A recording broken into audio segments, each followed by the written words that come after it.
एक ऐसा राजा जिसने अपने सिंहासन को जनता की सेवा का माध्यम बना दिया, एक ऐसा नेता जिसने समय के धार्मिक और सामाजिक अन्याय को खुली चुनौती दी, एक ऐसा विचार जो आज भी वंचितों, शोषितों और संघर्षरत समाज के लिए प्रेरणा है। आज हम कर रहे हैं उस महान क्रांतिकारी का स्मरण जिसे इतिहास ने तो राजा कहा, लेकिन जनता ने कहा उद्धारक। हाँ, हम बात कर रहे हैं छत्रपति शाहू जी महाराज की। उनकी जयंती के पावन अवसर पर आइए जाने कैसे उन्होंने शिक्षा, समानता और सामाजिक न्याय के माध्यम से भारत के भविष्य की नींव रखी। स्वतंत्रता केवल राजनीतिक नहीं, सामाजिक और बौद्धिक भी होनी चाहिए। हम हैं बीपीएसए विचारधारा, जहां हम डॉक्टर बाबा साहब अम्बेडकर, फुले शाहू और बुद्ध की परंपरा को एक नए दृष्टिकोण के दृष्टि से देखते हैं।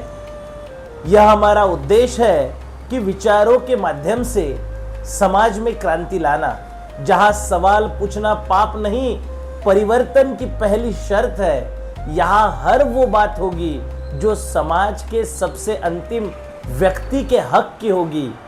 आप देख रहे हैं बीपीएसए विचारधारा।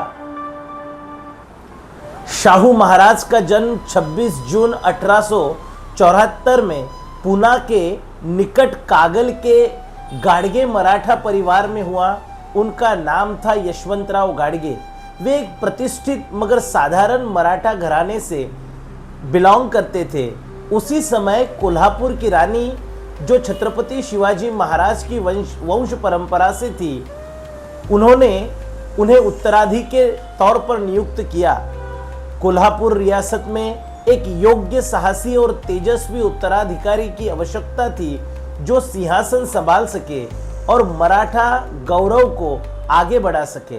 रानी लक्ष्मीबाई ने यशवंतराव को 1884 में दत्तक पुत्र के रूप में गोद में लिया और उनका नाम रखा शाहू छत्रपति। इस दत्तक प्रक्रिया को ब्रिटिश सरकार की मान्यता भी प्राप्त हुई, क्योंकि कोल्हापुर एक रियासत थी और उत्तराधिकारी का चयन राजनीतिक रूप से भी अहम था। शाहू जी को गोद ले जाने के बाद उन्हें अच्छी शिक्षा के लिए राजकोट के राजकुमार कॉलेज में भेजा गया, जहां उन्होंने आधुनिक प्रशासन, राजनीति और समाज सुधार की शिक्षा ली।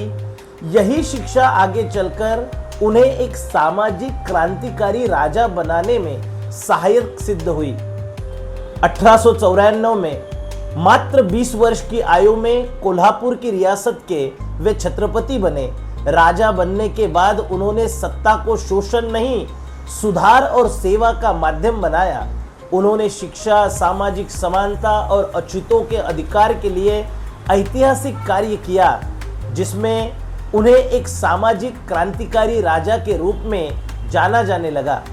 डॉक्टर बाबा साहब अम्बेडकर के 1918 में कोलंबिया विश्वविद्यालय में अपनी पीएचडी की पढ़ाई अधूरी छोड़कर उन्हें आना पड़ा, क्योंकि सयाजीराव महाराज द्वारा दी गई शिष्यवृत्ति की अवधि समाप्त हो चुकी थी। वापसी के दौरान समुद्री यात्रा में उनकी नाव डूब गई, जिसमें उनका शोध प्रबंध और डेजर्टेशन संबंधी दस्तावेज, कुछ मौल्यवान पुस्तकें भी समुद्र में नष्ट हो गई। इसी समय 27 जनवरी 1919 में उन्होंने साउथ ब्यूरो कमीशन के सामने अस्पृश्यों के अधिकारों के लिए प्रतिनिधित्व किया।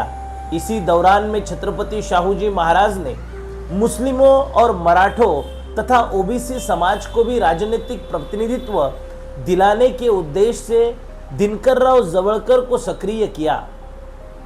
बाबा साहब डॉक्टर अंबेडकर और शाहू जी महाराज का परिचय दत्तोबा दळवी के मध्यस्थता से हुआ, जो कोल्हापुर संस्थान में एक अधिकारी के तौर पर नौकरी कर रहे थे।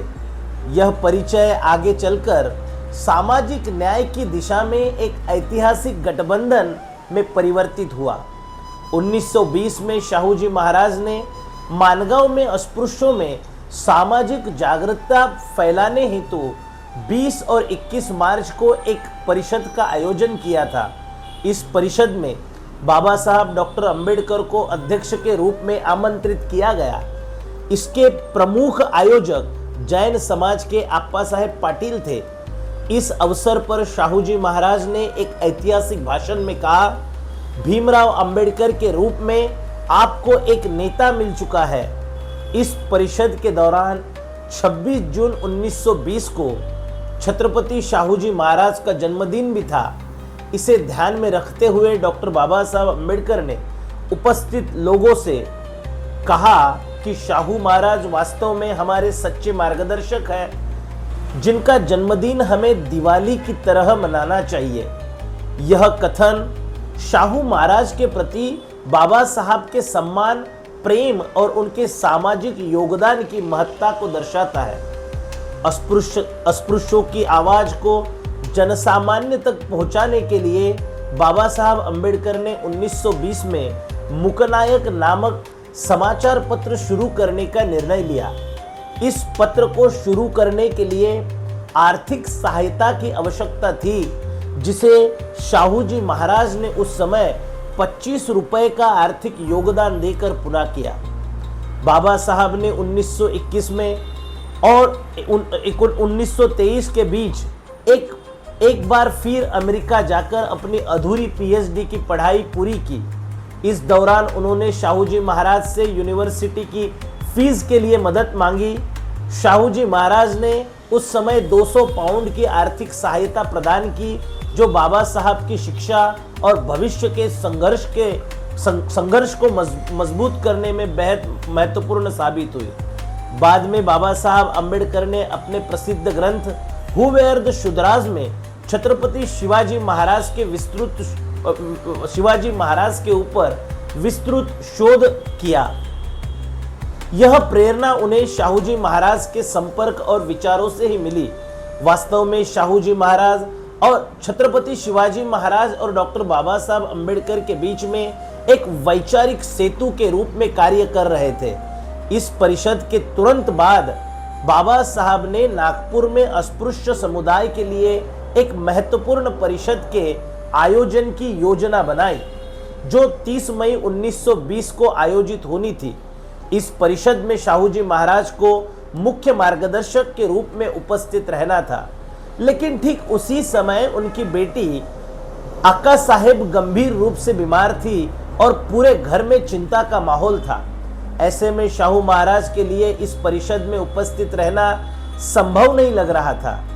जब यह बात बाबा साहब को पता चली तो उन्होंने शाहू महाराज को एक अत्यंत भावुक और मार्मिक पत्र लिखा। बाबा साहब ने लिखा, आपके घर पर बीमारी का माहौल होते हुए भी आपको परिषद में आने का आग्रह करना उचित नहीं है, लेकिन हम क्या करें? क्या हम भी आका साहब की तरह आपके बच्चे नहीं हैं? आपके सिवा हमारा कोई मार्गदर्शक नहीं है। मैं आपसे आग्रह पूर्वक अनुरोध कर रहा हूं कि हमारे इस अस्पृश्य समाज के बच्चों को उनकी दीन अवस्था से ऊपर उठाने के लिए इस परिषद में मार्गदर्शन देना अत्यंत आवश्यक है। इस पत्र को पढ़कर शाहू जी महाराज गहरे भाव विभोर हो गए।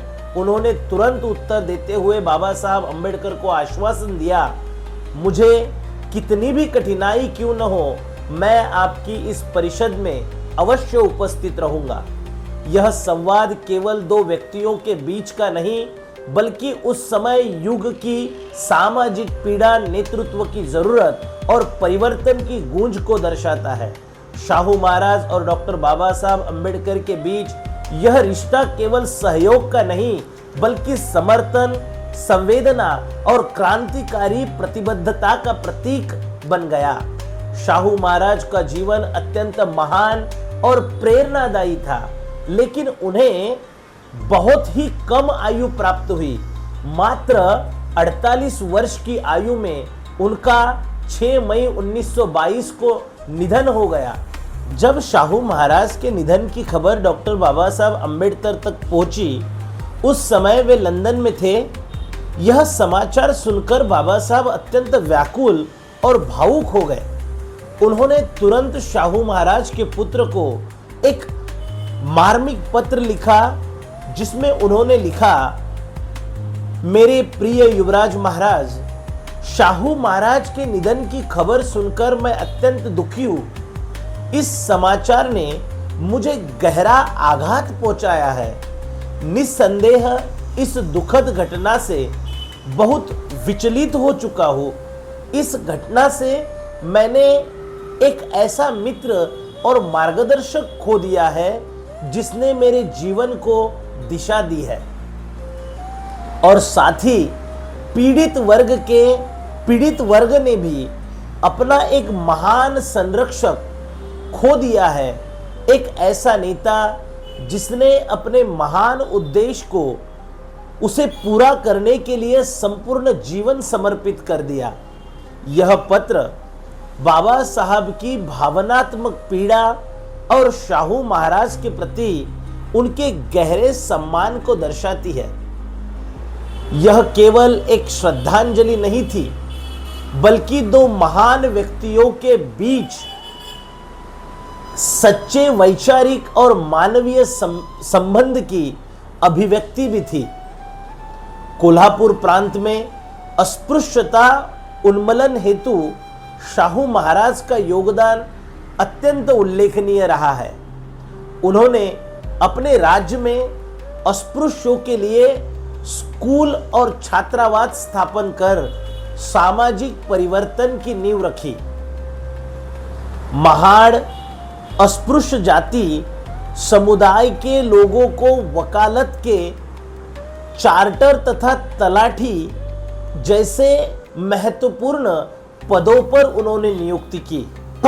महत्वपूर्ण पदों पर नियुक्ति करके उन्होंने सामाजिक आर्थिक दासता को खत्म करने का प्रयास किया।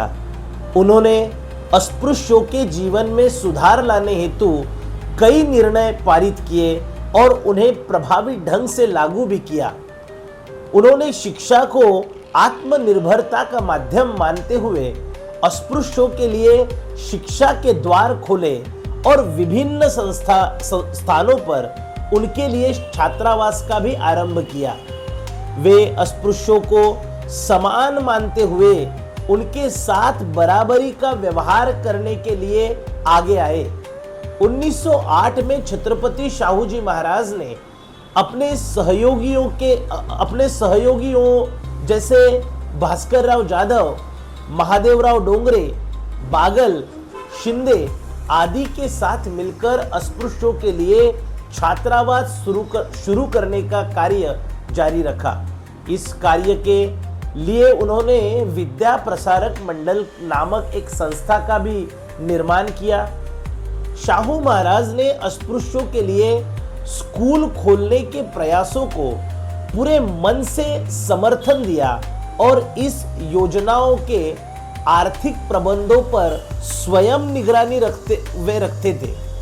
शिक्षा के प्रसार और प्रचार के लिए छत्रपति शाहू जी महाराज और भाऊराव पाटिल ने सातारा जिले के शैक्षणिक रूप से पिछड़े वर्ग के लिए एक धन जुटाने की एक अनोखी योजना बनाई। उन्होंने गांव-गांव में कुश्ती प्रतियोगिताओं के टिकट बेचे और उससे प्राप्त राशि को पिछड़े वर्ग की शिक्षा के लिए इस्तेमाल किया। इस प्रकार शाहू जी महाराज ने केवल नीति ही नहीं बनाई, बल्कि उसे समाज के स्तर तक उतारने के लिए सक्रिय रूप से कार्य भी किया।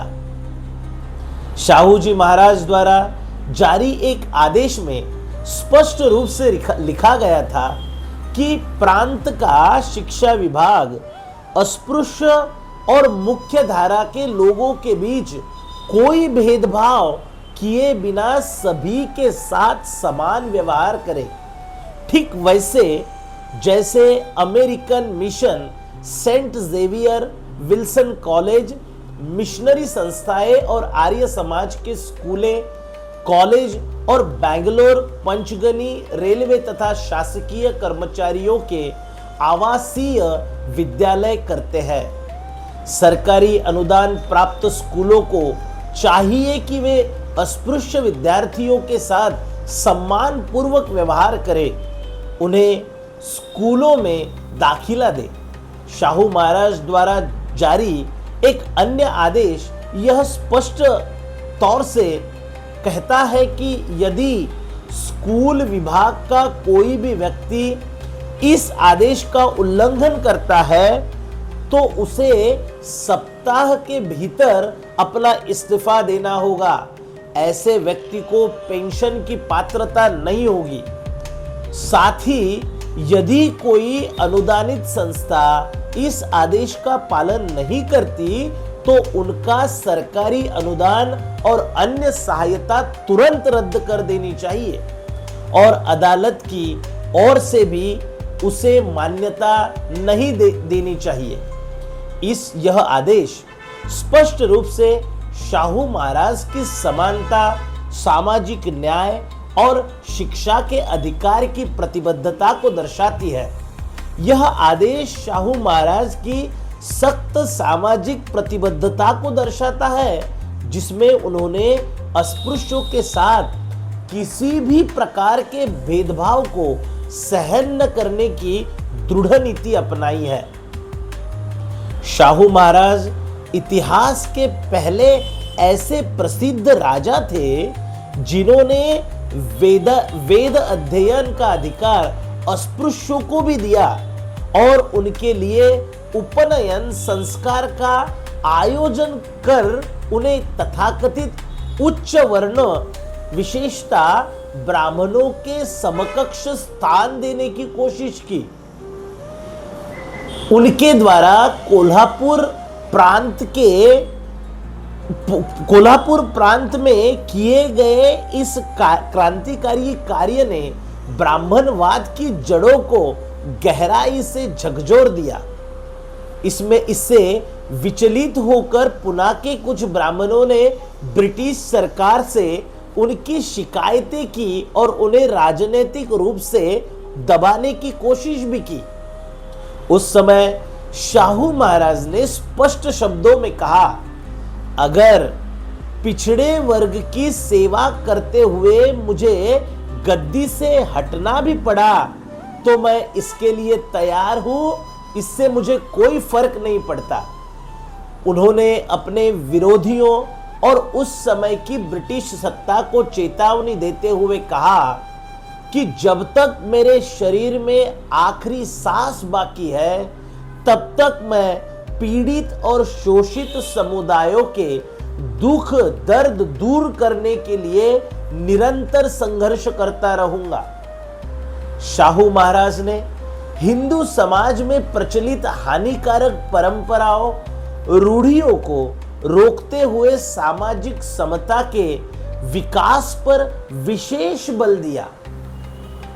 इस कार्य का एक उत्कृष्ट उदाहरण 27 जुलाई 1921 को सामने आया, जब करवीर के बस्तवाड़ पेठ रायबाग क्षेत्र के महार समुदाय के प्रमुखों ने महार उत्तराधिकार से संबंधित एक आवेदन प्रस्तुत किया।